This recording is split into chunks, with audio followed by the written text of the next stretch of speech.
tema. Estoy bajo de volumen, me toca quitarme la máscara. Bueno, presentarle los antagonistas de los receptores AT1 después de haber visto los IECAS es muy sencillo, porque pues ellos lo que van a hacer es antagonizar, ¿no?, estos receptores, es decir, impiden que la angiotensina 2, principalmente ella, y también la angiotensina 3, se unan a este receptor AT1 cuando están hiperestimulados.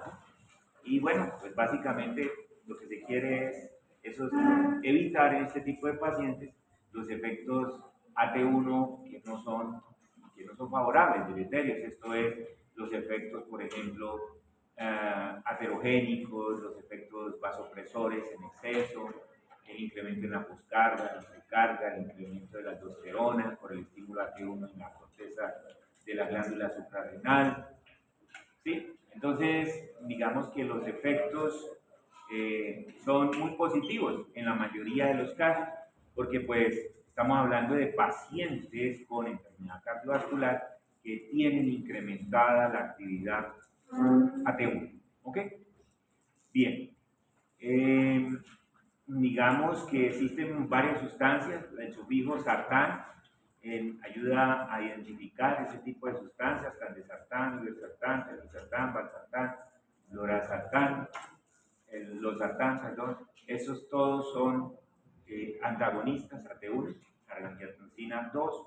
No se considera un antagonista competitivo clásico, porque en realidad los receptores AT1 son particulares. Fueron los receptores, junto con los de la bradicininina, que permitieron entender un fenómeno que se llama agonismo tendencioso o agonismo sesgado. Eso es nuevo en farmacología. Generó un premio Nobel de Fisiología y Medicina. Un grupo de investigadores descubrieron que este tipo de receptores no siempre señaliza el mismo efecto biológico, no siempre causa el mismo efecto biológico cuando es estimulado. Yo ya les había explicado en la clase pasada, cuando una angiotensina 2 lo estimula, causa un efecto vasoconstrictor, aterogénico, proinflamatorio, prooxidante. Pero cuando este receptor AT1 es estimulado por otra sustancia, por otro péptido, puede resultar en efectos vasodilatadores, antioxidantes, antiinflamatorios, antitrombóticos. ¿Cómo puede pasar eso? Porque el receptor tiene dos vías de señalización. Y dependiendo de qué ligando se una, va por una vía o va por la otra. Eso es nuevo en farmacología. Nunca se había encontrado esos hallazgos, nunca se habían revelado. Siempre se pensaba que el receptor, un ligando, lo estimula y da un efecto. Pero nunca se pensó que el mismo receptor, dependiendo del ligando que se uniera, causaba efectos completamente opuestos, ¿sí? Entonces aquí tenemos esa. Y muchos estarán preguntando, muchos de ustedes, pero bueno, si llega un sartán de estos, los sartán, valsartán, y impide la actividad de un ligando que es, entre comillas, bueno, ¿eso no es malo? ¿Sí me estoy explicando? Es decir, si tenemos el receptor AT1 y yo les estoy diciendo, el receptor AT1 y aquí angiotensina 2 se unen, aterogénesis, inflamación, trombosis, vasoconstricción, apoptosis, mal. En muchos casos, cuando hiperestimulado. Pero viene otro ligando, un péptido, 1,7, 1,9, viene y le pega, se une al AT1, interactúa con él, los efectos son favorables. Pero si uso un valsartán, un telmisartán, cualquiera de estos, impide la actividad de unos y otros. Eso se está cuestionando. Ahora, en la clínica, ¿qué uno observa? Observa que el efecto que predomina es el favorable. ¿Qué estará pasando entonces? Se especula entonces que la hiperactividad de la angiotensina 2 y la angiotensina 3 es mucho mayor en comparación con la unión de los ligandos, digamos, que generan efectos favorables. No sé si me explico. Es decir, termina siendo más beneficioso antagonizar, ¿sí? En el balance a la angiotensina 2 y a la angiotensina 3 que antagonizar los otros. Es decir, en otras palabras, es como si abundaran más en estos pacientes los ligandos que van a causar efectos nocivos que los ligandos que van a causar efectos beneficiosos. No sé si me expliqué. ¿Sí? Bueno. O sea, vamos a antagonizar los malos. Pues no, es que es lo que estamos observando. Sí. Porque saberlo, todavía no lo sabemos bien. Pero si vamos a los efectos, que es lo que nos interesan a nosotros, los médicos, que es mayor supervivencia, menos complicaciones, detención de remodelamiento vascular, cardíaco, mejor gasto cardíaco, sí, todas estas cosas, pues los antagonistas AT1 muestran que son tan eficaces cuanto los IECA. Entonces, ¿qué puede uno concluir?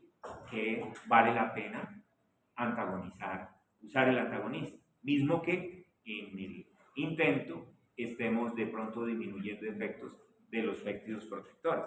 Pero los péptidos protectores no apenas se unen al AT1, también se unen al AT2, a los receptores más y a otros receptores.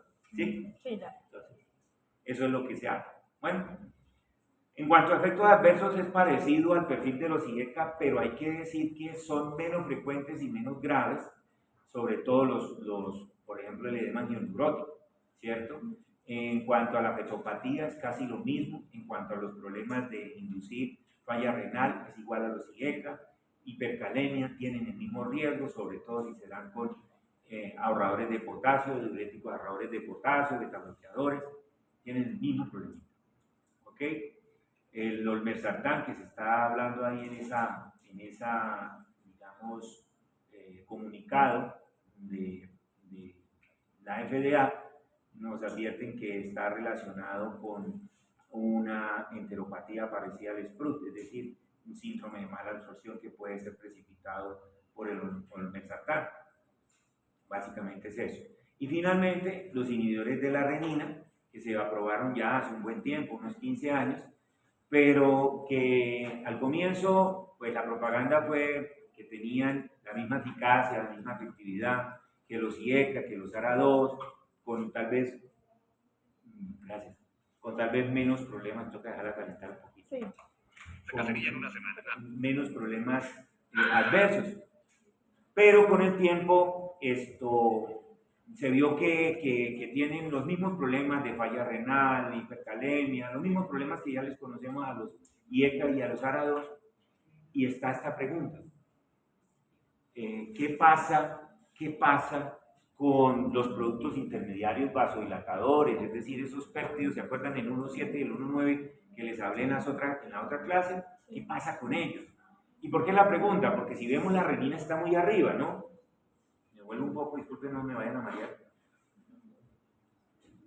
Atrás. Ahí, sí, ella está muy arriba, miren. Inhibir renina significa que también vamos a inhibir todos estos péptidos.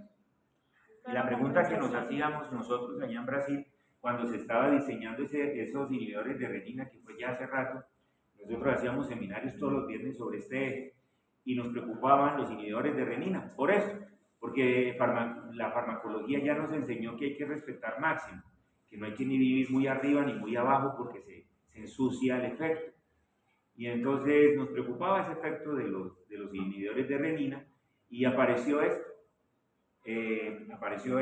fíjense, 3 años después del lanzamiento, en estudios experimentales en animales, mostrando que el hecho de inhibir la renina desencadenaba en el organismo respuestas que terminaba el animalito produciendo angiotensina 2 y angiotensina 3 por otra vía. Por otra vía, porque pues es necesaria, es una inhibición demasiado drástica. Y la pregunta es, bueno, ¿y qué pasa con los 1.7 y los 1.9? ¿Hay otras vías alternas o se está perdiendo la producción de ellos? ¿Sí? Siempre fue esa la pregunta. Y en términos pragmáticos, la farmacovigilancia nos muestra que no es como se pensaba, que tenían mejor perfil de seguridad que los IECA y los ARA2, ni tampoco son más eficaces. En otras palabras, ustedes lo miran ahorita, el uso de los inhibidores de renina no es ni segunda ni tercera línea para ninguna enfermedad. siguen siendo los IECA y los ARA2 los primeros. ¿Ok? En resumidas cuentas. ¿Ok? Bueno, ahí terminamos con esa clase. Ahora nos vamos